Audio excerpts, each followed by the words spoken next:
आज तर काय मला एवढी मोठी गोष्ट समजली, बापरे! तुम्हाला सांगतेच पुढे काय झालं तर त्याआधी आहे ना माझं आलं होतं पार्सल. म्हटलं चला आज पार्सलमध्ये ना प्रिशाच्या पप्पांनी केक सुद्धा मागवलेला. आता गोड काहीतरी मागवलं म्हणल्यावर पहिल्यांदा खायचंच होतं.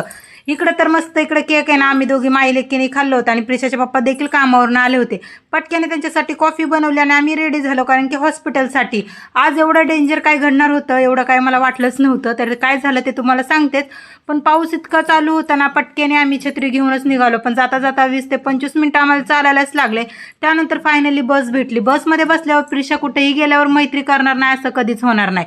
आता इथं तर तिची छान इकडे मैत्रीण झाली होती. आता बसमधनं उतरल्या ना इकडे मी तर पेरू घेतले कारण की हिरवेगार असे पेरू बघून मी कधी खाऊ असं मला झालेलं होतं. पेरू वगैरे घेऊन मग आम्ही निघालो हॉस्पिटलसाठी कारण की ना खूप जास्त आम्हाला उशीर झालेला होता.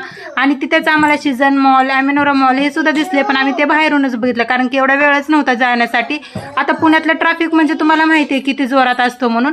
त्यानंतर फायनली हॉस्पिटलला तर पोहोचलो आणि तिथे गेल्यावर इतकी जास्त गर्दी होती आणि त्यामध्ये माझा नंबरही लागला. तर मला समजलं की मला प्रेग्नेन्सीचा 8वा महिना नाही आहे तर मला 9वा महिना चालू आहे. मी तर शॉकमध्येच झाले. असो त्यानंतर ना मग आम्ही निघालो घरी. पण येता येताना हे बर्गर किंग दिसलं जे की पुण्यातलं खूप जास्त फेमस आहे. आम्ही नेहमी खातो. म्हटलं चला आजही घेऊयात. पण आज इतकी जास्त गर्दी होती की ऑर्डर येण्यासाठी 2 ते 3 तास लागणार होते. त्यामुळे आम्ही पार्सलच घेतलं.